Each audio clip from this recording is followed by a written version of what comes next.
Well, as the first month of 2011 is coming to a close, I thought now would be a good time to take a look back at what 2010 had to offer. So, which films have made my top 10? Stay tuned.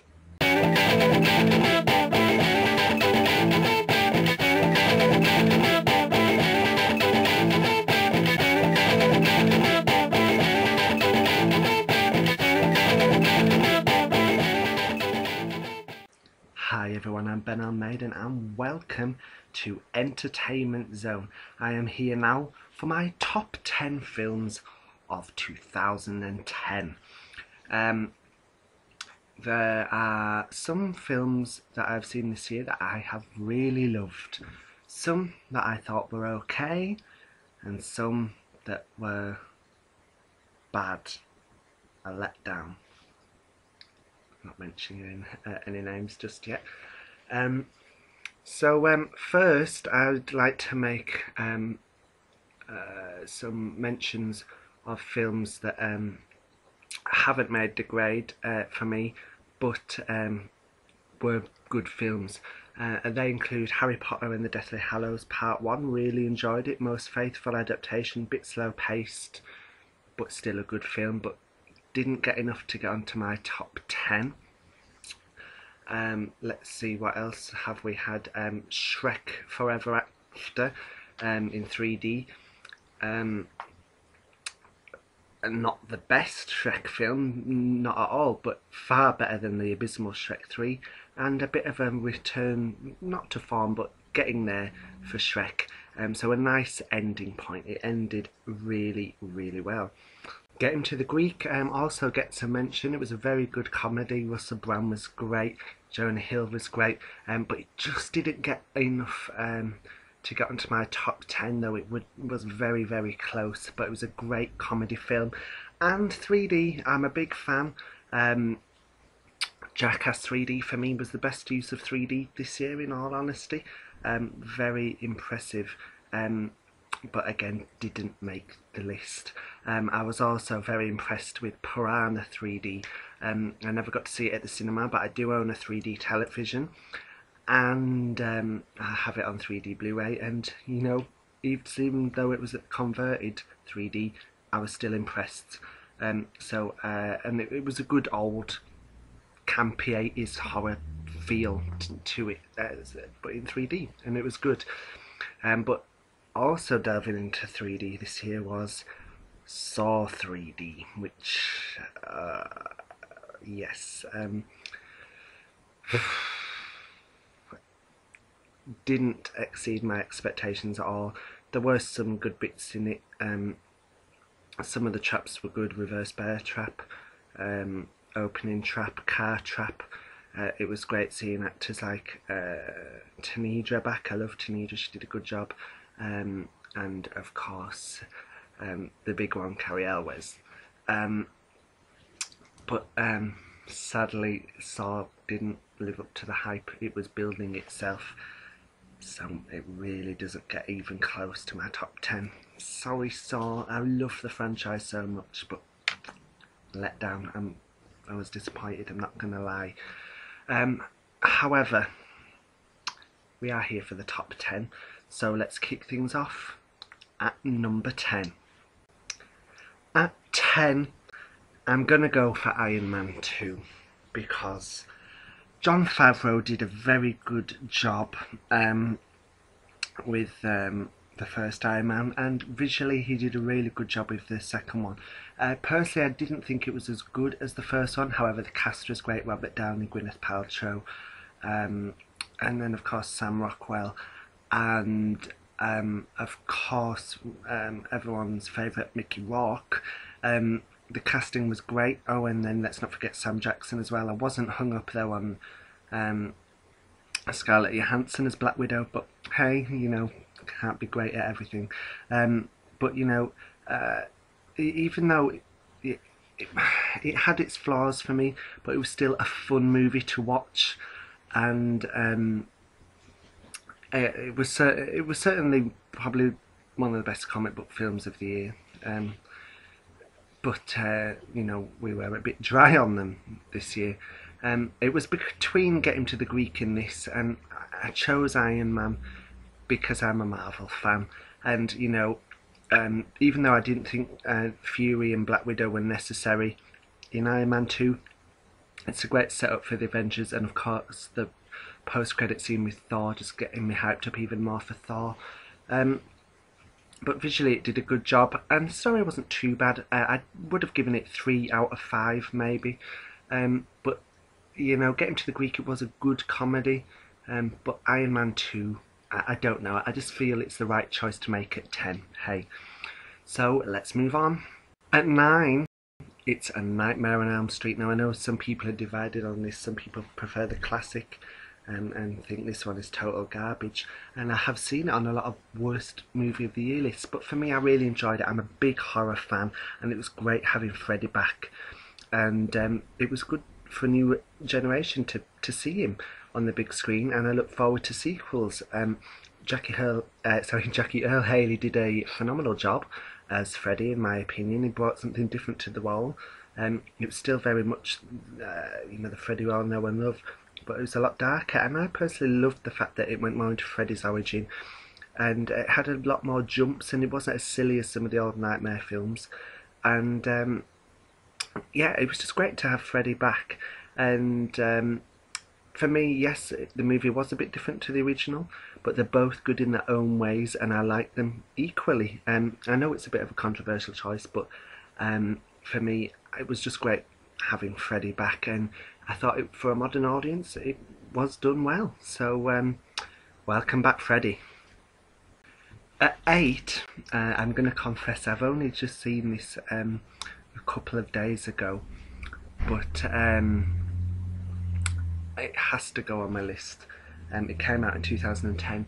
Is a film by Spanish filmmakers, starring only Ryan Reynolds. It is Buried. I thought it was a really good movie. The entire movie is set in a coffin that Ryan Reynolds is in, you know, like a wooden box coffin, and Ryan Reynolds is trapped in it for the entire movie. I thought, oh my god, this isn't going to be a good movie at all. And for about the first 20 minutes it did feel slow, but for the next hour and 10 minutes it got really intense, really, you know, it was just so intense.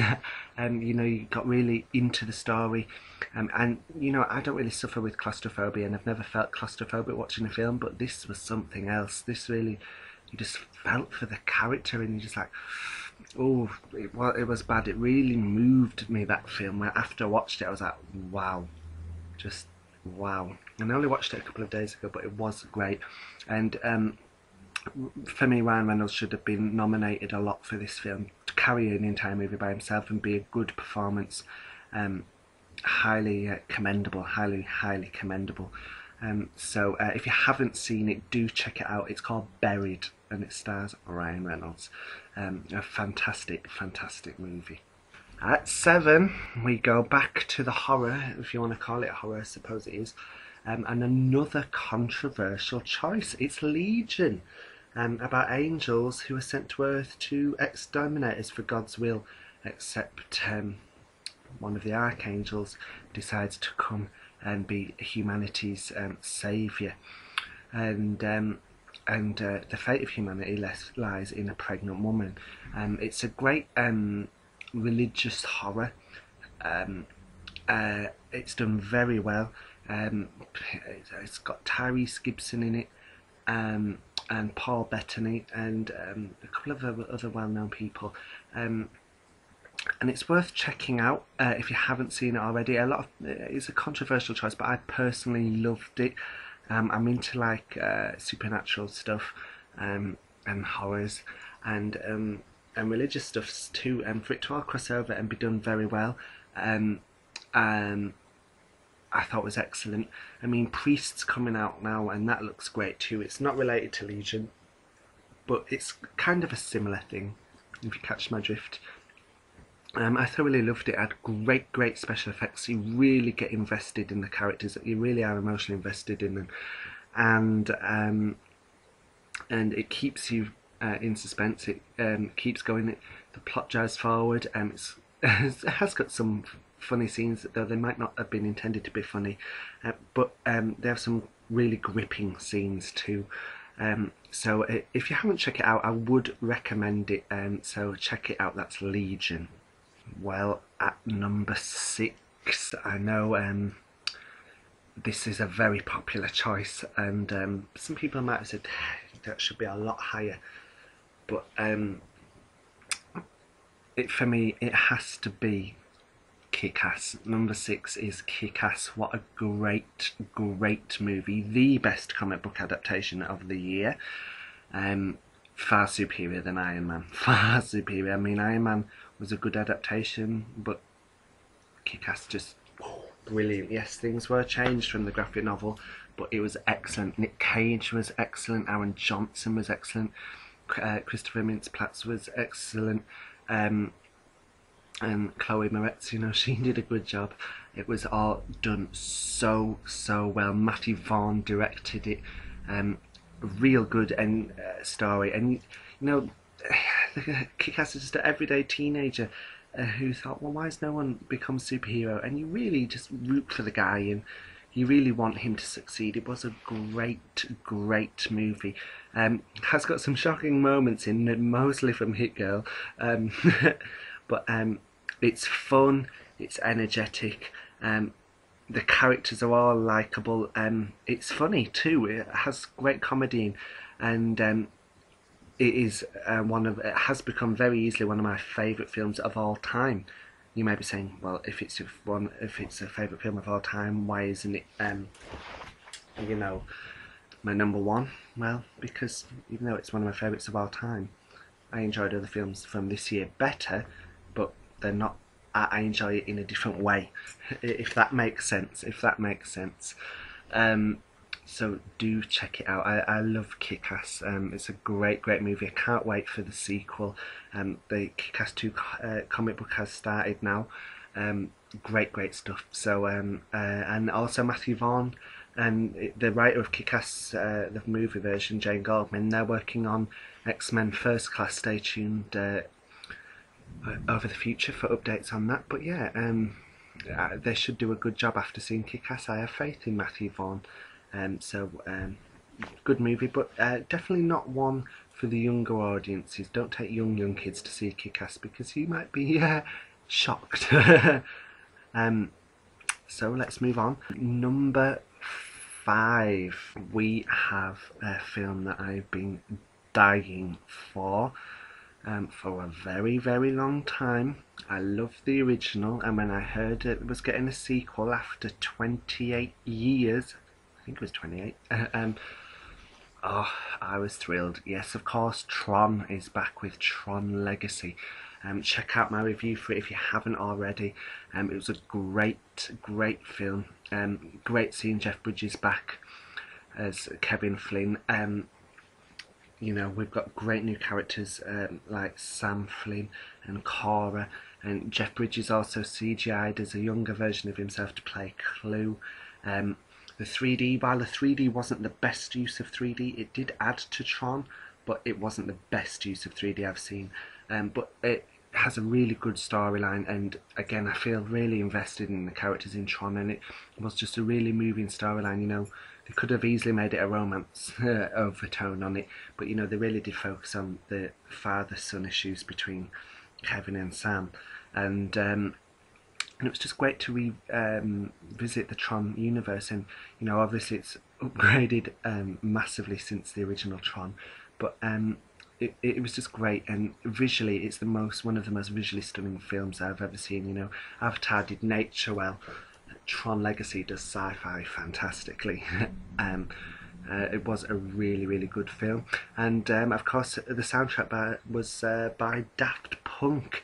What a great job those guys did. I love Daft Punk anyway, and they did a really good job with Tron Legacy.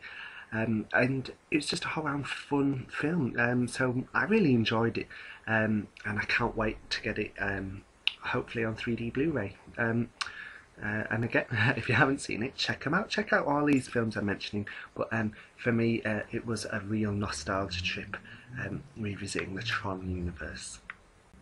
we go into my top 4 now, and these 4 were the hardest to arrange into order. I was like, how am I going to rank these? But I have at 4, it's Paranormal Activity 2. Oh, what a movie! The scariest movie I've ever seen. Movies have never scared me before, but watching that in the cinema, Paranormal Activity, it's definitely a cinema experience. It's a lot better in the cinema than home viewing. I'm that excited, I can't get my words out. But it's a very scary movie. It was a step up from the sequel. It gets into it a bit quicker this time. There was still a bit of a slow building, but it gets into it quicker. The scares are bigger and better and louder and more unexpected than ever before.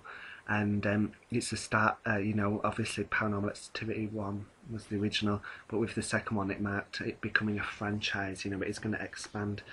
And we got backstory from the first one, and we've moved forward a little bit as well. So I really enjoyed it. I mean, great film, and it has you on suspense. I mean, the last 20 minutes maybe or so, I was like, oh, it was just a real terrifying movie and a good scare. And when I saw Paranormal Activity 1, I thought, surely, well, when I heard of it, I thought, oh, surely this won't take off, it can't be that great. And whilst the first one wasn't scary, you really get into it and get attached to the characters, and that got me excited for the second one, which for me blew it out of the park. I can't wait to have that on DVD and Blu-ray. And of course, we're getting the release over here in the UK of Paranormal Activity 2 Tokyo Night, the official Japanese sequel. I'll review that when I get it. It's out next month. But I'm excited for that, and long live Paranormal Activity now. I can understand why the first one beat Saw 6 at the box office in 2009, even though Saw 6 was great. Now Saw is gone. I've got to have a new horror franchise, and Paranormal Activity is the way to go, folks. So a great horror there for you. At 3, it is a threequel, and I mentioned nostalgia earlier with Tron. It was even more of a nostalgia trip when Toy Story came back. Yes, at number 3, it is Toy Story 3. A long wait for that. I mean, not as long as the wait for Tron, but obviously for some of the wait of Tron I wasn't even born. But I'd seen the first 2 Toy Stories at the cinema, and I'd grown up with them. And so to get one last visit with them, to see them on screen one last time, it was really moving. We had great new additions to, like Michael Keaton as Ken, and we had an amazing villain in Lots of Hugging Bear, and it was just very moving. And I've never cried at a film before, but I cried at the cinema at the end of Toy Story. It was very moving, and when I first got it on Blu-ray and DVD, I thought, oh, I know the ending, I won't cry again. But I still had tears in my eyes. It was a real nostalgia trip, and it's got such a sad ending, and it's so moving, and it's just like, oh, because it's like in the film Andy's growing up, he's growing up, and me and my generation, we've grown up too, and it's like we're saying goodbye to the toys too. It was just a real emotional movie. I have no doubt it's going to win the best animation at the Oscars. It's just, it's an amazing movie. For me, it's the best of the 3. I love Toy Story 1 and 2, but Toy Story 3 was just, it's brilliant. I really love it. Best of the 3, and a real good kids movie. And it wasn't just me who cried. My granddad cried, and my 6-year-old sister cried. It's a real moving movie, but it kept its humour as well. Although it was a sad ending and stuff, it maintained its humour, and it was great just having the gang back. It was great seeing Woody and Buzz and Jessie and all the other toys back, and it's just great. Okay, folks, number 1 and number 2. There are 2 movies, Inception and The Social Network. But which one fell short of the top spot? At number 2, it's The Social Network.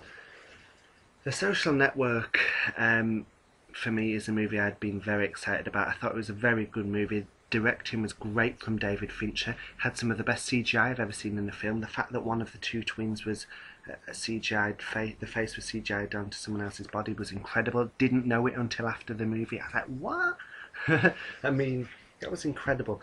And what I loved about The Social Network, it didn't just become Facebook the movie, which a lot of people thought, oh God, you know, Facebook the movie, what are they going to do? But it really showed the origins of it.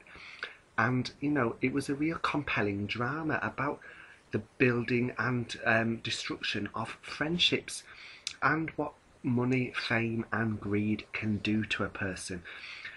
Mainly Mark Zuckerberg, the Facebook creator. You know, I want to mention as well Andrew Garfield, the new Spider-Man.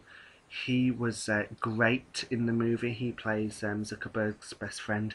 And Jesse Eisenberg was perfect as Mark Zuckerberg. In fact, the entire casting was great. Justin Timberlake was great as the creator of Napster, and it had a cameo by Bill Gates as well. That was just amazing. I think people, when they first heard this movie was announced, thought, oh, it is going to be Facebook the movie, and there was a lot of low expectation, and then Fincher got on board and it's like, okay. And then I think when people saw it, they kind of just got it, and it just did perfectly. And although I haven't put The Social Network at number 1, it is the film I would most like to see win Best Picture at the Oscars. Now you may think, what am I doing? Kick-Ass is number 6, it's one of my greatest movies ever. Social Network's number 2, but I want it to be Best Picture, and obviously Inception's number 1. I'll go into my reasonings for Inception being number 1 in a moment, but the reason I want Social Network to win is because it was a great character-driven drama. It was perfect, and it exceeded people's expectations, and it was just, I don't know, it feels right for the Oscar. If you know what I mean. It seems like more of an Oscar-y film than Inception, even though for me Inception was the most fun movie of the year. That's why it's number 1. But I think as far as movie making goes, while Nolan's visual effects and soundtrack and everything was great, I just have a feeling that Social Network should get it. But you know, King's Speech, you know, it could surprise us and get it. You know, it's doing well, so you know, who knows how it's going to go down. But anyway, number 1, it is of course Inception. I chose Inception as my number 1, as I said, because it was the most fun film of the year, and it was a very clever movie. Now, my one of my film studies tutors said it was too clever. It tried to be too clever. I can see where it's coming from, but you know, I found it all right. And you know, at the beginning I was a bit confused, like, oh, what is going on here? But as it went on, it's like, oh right, okay, it explains what Inception is and what the dream states are, and I wasn't confused by the end of the movie. I loved its ending. I don't want to go into it in case people haven't seen it, but had a great ending. Had some of the best visual effects I've seen in a long time. Did brilliantly.